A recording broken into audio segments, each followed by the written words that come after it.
All right, so let's look at a real world application. An object is propelled straight up from the ground with an initial velocity of 80 feet per second. Its height at the time t is modeled by s of t. This is called the position function. Negative 16t squared. Negative 16 is the constant of gravity, plus 80t. 80 is the initial velocity. And then the last number, it's zero because it's released from the ground. So the last number tells you how high it was released from. So anyways, that's what that means. But we got the equation. Now I want to know when this interval with the object will be more than 64 feet above the ground. So the first thing I need to do is create an inequality.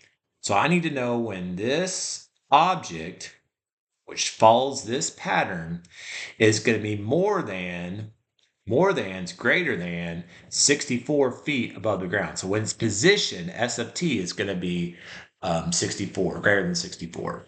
Okay? So now I've set up the inequality. I'm going to go the same process I did earlier. Subtract 64, make it equal to 0, or put 0 on the right side. Make the right side equal 0. So it's greater than 0. Okay? Now, next, I can try to factor. It might be factorable. We'll see. I'm going to see if I could take out a common factor here. I could do 8. Do they all have 16? They all have 16 in common. So I could factor out 16. Okay? You see what I can do here is, and I'm going to take out negative 16. I'm going to factor out negative 16 because they all have a common factor of 16. I'm going to take out negative because you don't want that. When you're factoring, you don't want your leading coefficient to be negative. 80 divided by negative 16 is negative 5. 64, negative 64 divided by negative 16 be positive 4. Okay, now I can solve this. Okay, so I can solve that. Let's say set equal to 0. Okay, so I'll do that over here. Now, negative 16, I'll write negative 16, but I don't really need it. So I'm going to set this equal to 0. And I'm going to factor this. Okay, so this is easy because it's just 1. So we're going to play the what multiplies of this game and adds to that. What multiplies to 4 and adds to negative 5? What about negative 4 and negative 1? Negative 4 times negative 1 is positive 4. Negative 4 plus negative 1 is negative 5. And then each part of this factor now that has a variable in it, I set equal to 0. So I'm going to set p minus 4 equal to 0 and t minus 1 equal to 0. Plus 4, t equals 4. Plus 1, t equals 1. So these are my boundaries. Okay. Now we're going to approach this a little differently this time. Okay. Because in this real world scenario, we kind of have to go off a specified domain.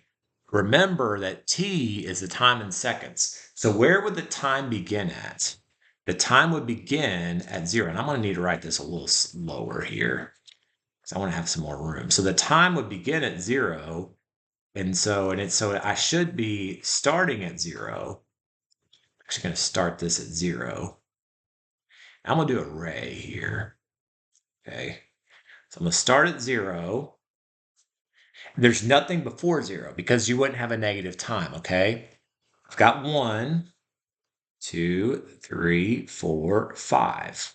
Okay, so 1 and 4 are my boundaries, or my boundary points that. And so I've got these intervals here. So I have my first interval, it's from 0 to 1. Next interval is from 1 to 4. My next interval is 4 to, it does not say when it hits the ground.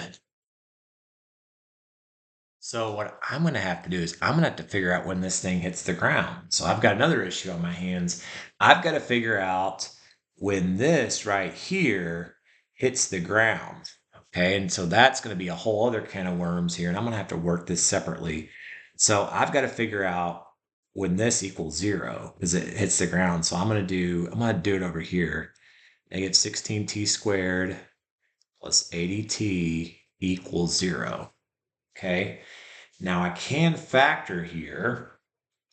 Okay, so I can factor out negative 16t. So if I do that, I'm left with t 18 divided by negatives, or that'd be 5. So negative 5 equals 0. And so negative 16 times what gives you 0? 0. T minus 5 equals 0. So t equals 5. So what that means is, that means it's hitting the ground at 5. So I'm going to erase the rest of this. Okay, so I need to figure out where it hits the ground. Now, if that's a lot for you, I get it. What you could do is you could type this in your calculator, okay? And you could go check. I want to know when this thing hits the ground. So I can see the domain. So negative 16, you have to put x in there, squared, plus 80 times x. You see it starts there and then it hits the ground there. So you see it hits the ground at 5. So there won't be no need to have any values after 5 because it won't be greater. It hits the ground at 5. So I just care about 0 to 5. And real quickly, you could visualize this as well, looking at its maximum height. I'm not sure how tall it gets, but I can go to window and visualize this a little bit better. 0, and I'll show you a way. You can go to x max 6. And then my y min, let's do negative 5, just to leave a little room there. Let's do 100. Let's see if this gives us. There you go. There's the object right there. So there you see, this is kind of the flight of the object here. Okay, the flight of the object. So it goes up and then goes back down. Okay. And by the way, I'm going to show you how to cheat using this here in a moment, but I'll do the road math first. So next, what I'm going to do is I've got to find an interval or a value between 0 and 1. I'll put 0 and plug it into the inequality. So I'm going to plug it into this inequality over here. So negative 16 times 0 squared plus 80 times 0 minus 64. Okay, so that would be 0. That'd be 0. That'd be negative 64. So this would be negative. Now I got to plug in a number in here. I'll plug in 2.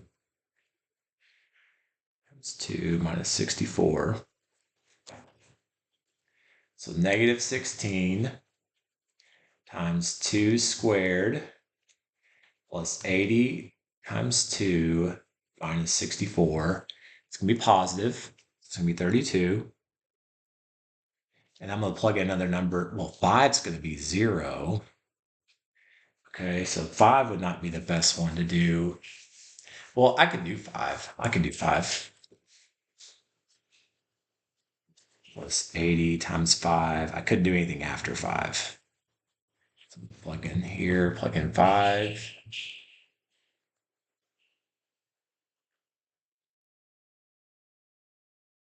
Negative 64.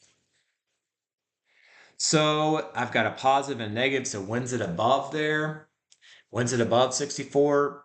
That's when it's greater than. So it's greater than. So this one's what I'm looking for. It'll be from 1 to 4. Now, how could I cheat on this using the calculator? Okay. Or you could say, by the way, I could write a sentence. I'll write a sentence here. Or the object. I'll say the object.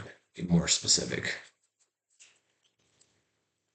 The object will be more than 64 feet above the ground between 1 and 4 seconds after release. Now, how can you cheat on this? You've got a couple of options. Okay, one, if you're going back to visualizing this, I'm going to add 64 in for y2. So I customized this window to fit this, and I'm going to add 64 for y2. And so what I've got here is I've got basically this 64. I want to know when it's more than 64 feet above the ground. So I know what this interval here from when it's more than 64, you see from 1 to 4. You could do second trace intersect, by the way, to get that. Just go around where it touches and press enter 3 times. So they touch at 1. 1 is one of your x's, and then do the same thing over here. I have to go closer to where they touch at. So I'd have to go a little closer over here. Press enter 3 times. Okay, so 464. That's how you can find it. You could also go to subtract the 64 like we did, and then see how it relates to the x-axis. See if it's greater than 0. And I'm going to press zoom 6 because I need to know a normal view now. And so in this case, you want to know when it's above 0. So when's it above 0? From 1 to 4.